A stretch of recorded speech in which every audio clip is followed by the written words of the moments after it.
Il y a des gens derrière dont l'intention est carrément de renverser ce système-là. Luc La Liberté. Contre, pas une refonte du système. On est contre le système, point. La rencontre La Liberté, Martineau. Alors, bien sûr, on va parler de Trump, car si vous voulez, Luc La Liberté est tellement possédé par Donald Trump, ça n'a pas de sens. Écoute, je n'ai jamais réveillé ma blonde. Je n'ai jamais réveillé ma blonde en disant Donald, il faut que je parte au travail. Donc, ça ne m'est pas encore arrivé. Il y a des moments où je passe à autre chose.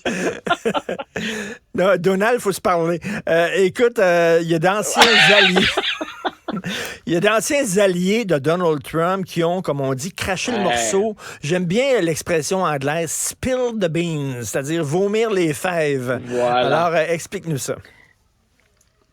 Ben écoute, même deux choses en passant. Là, pour les autres obsédés comme moi, il y a le Washington Post qui diffuse des extraits d'un autre livre à venir sur Trump. Et crois-le ou pas, on y apprend de nouvelles choses, donc des choses qu'on ne savait pas sur Trump et qu'on est en mesure de confirmer. En gros, il vit dans une réalité alternative. Revenons à Spill the Beans. Revenons à les Canaries se mettent à chanter. C'est l'équivalent à peu près québécois de Spill the Beans.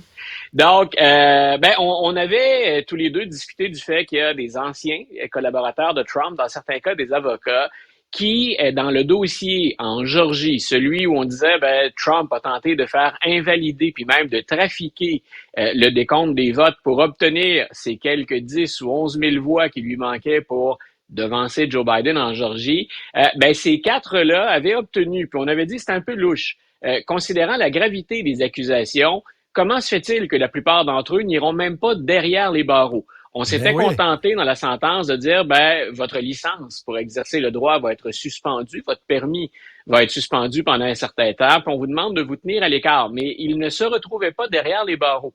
On vient d'apprendre pourquoi. Donc, ABC News d'abord, puis ensuite le Washington Post ont obtenu les vidéos dans lesquelles ils se mettent à table.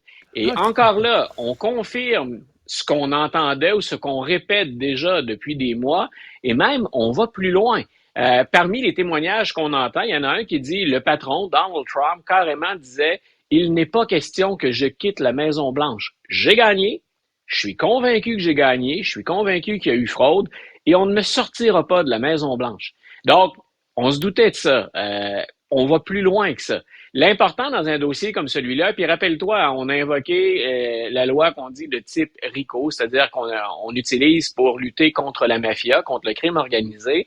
Et très souvent, c'est comme ça que tu l'avais formulé, je pense, quand c'est sorti, on veut pas les petits poissons qui grenouillent en bas. On veut avoir le gros poisson. On veut aller chercher ou le mâle dominant, dans le cas de M. Trump. On veut aller jusqu'en haut de la pyramide. C'est exactement ce qu'on apprend dans ces quatre témoignages-là. Tu parles de la loi RICO, ça me fait penser à un épisode des Sopranos. Parce que avant, entre autres, les sentences pour trafic de drogue étaient légères. Donc, si quelqu'un se faisait pincer, il faisait son 4 ans de prison, puis il parlait pas, puis il sortait. Fait que là, ils ont décidé, on va mettre des sentences sévères. Et là, quand tu arrives et tu es face à 20 ans de prison, là, tu commences à dealer avec le procureur puis à stouler ton ancien boss. Et Tony Soprano dit, maudit, le RICO, ça fait que maintenant, il y a plein des gens avant qui faisaient leur sentence de prison, qui se fermaient la gueule, maintenant, ils se mettent à parler. Mais c'est ça, là. Voilà. C'est exactement ce à quoi on est en train d'assister. Ce qui est intéressant, c'est que c'est pas le seul dossier où, confronté à des accusations graves, les anciens de Trump finissent par le trahir. Et il y a deux choses qui ressortent. Un, il est trahi. Et deux, c'est à quel point c'est grossier comme manœuvre. Ce que Trump exige des gens qui sont près de lui ou ce qu'on lui suggère de faire et qu'on met en opération, c'est tout sauf subtil. Et ça, c'est une chose que je répète depuis que Trump est en campagne électorale. Il est son pire ennemi. Donc, quand vous imaginez qu'il a fait quelque chose de grave, dites-vous qu'il a fait pire et qu'on va finir par avoir les preuves nécessaires. Donc, j'ai eu aucune surprise en apprenant cette nouvelle-là. Ce que ça fait, c'est confirmer ce qu'on croit, ce qu'on dit, les informations dont on disposait déjà. J'y vais toujours avec les faits, habituellement, avant d'y aller d'une opinion ou d'un jugement, dans certains cas, où je me laisse aller à en émettre. Mais écoute, dans ce cas-ci, les faits vont être accablants. Donc, ça, c'est ce qui concerne Donald Trump. Attendons aussi ce qui concerne d'autres drôles de moineaux comme Rudy Giuliani. Donc, ces gens-là, carrément, ont tenté de trafiquer les machines. Ils ont tenté de faire nommer de faux grands électeurs pour enregistrer le vote en faveur des républicains. Et ils ont tout fait et c'est même pas subtil. C'est là où je dis, attendez-vous à ce qu'ils soient condamnés. C'est quelque chose qui est grossier. C'est comme ces manipulations pour ces fraudes à New York. Tout le monde est un peu déçu parce qu'on dit, est-ce qu'on va coincer l'équivalent dans l'histoire d'Al Capone qui se fait coincer uniquement pour ses impôts? Je comprends qu'on puisse être déçu et que Donald Trump n'est pas le seul homme d'affaires qui a fait ça. Il n'est pas le premier.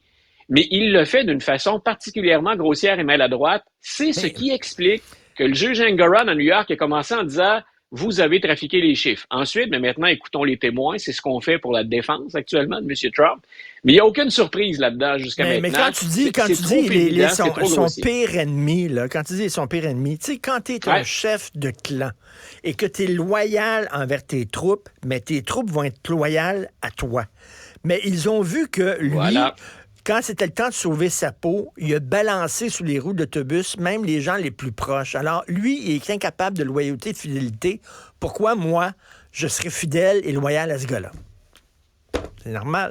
Écoute, j'aime bien que tu relais avec ça parce que dans le bouquin à venir d'un journaliste du Washington Post, une de ses sources, c'est, et il ne la nomme pas, mais en disant, attendez-vous à ce qu'elle sorte éventuellement, c'est quelqu'un qui a été fidèle à Trump pratiquement jusqu'à la fin.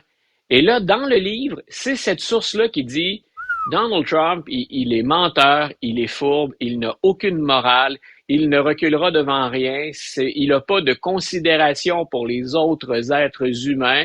Puis grosso modo, tout ce qu'on répète depuis longtemps, mais là, c'est quelqu'un de proche, c'est quelqu'un qui l'a défendu, qui a résisté à la charge jusqu'à la fin. C'est quelqu'un qui vient confirmer tout ce qu'on répète déjà depuis des mois. Et c'est pas quelqu'un qui est, à ce que je sache, en tout cas, devant les tribunaux au moment où on se parle. C'est quelqu'un qui dit, là où on est rendu... Giuliani? Ça se pourrait-tu? Écoute, non, moi, je regarde, j'irais plus vers des chefs de cabinet qui lui ont été fidèles jusqu'à la fin. Donc, son entourage politique, ceux qui sont...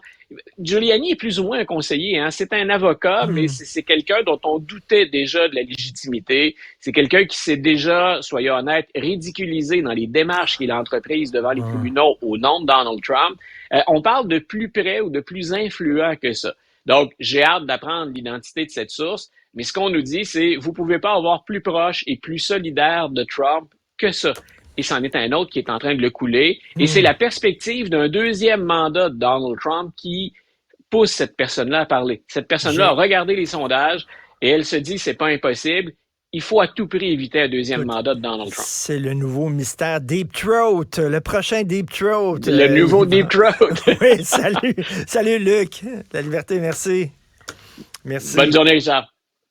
Merci à toute l'équipe qui m'entoure. Merci beaucoup, Max-Émile Sayer à la recherche, Marianne Bessette à la réalisation, la mise en onde, Jean-François Roy. Moi, j'ai du fun à animer cette émission-là, puis j'apprends plein de choses pendant l'émission. J'espère que c'est la même chose pour vous, que vous avez du fun à nous écouter, puis que vous apprenez aussi beaucoup de choses. C'est un privilège de me réveiller tous les matins puis de venir avec la gang ici faire cette émission-là.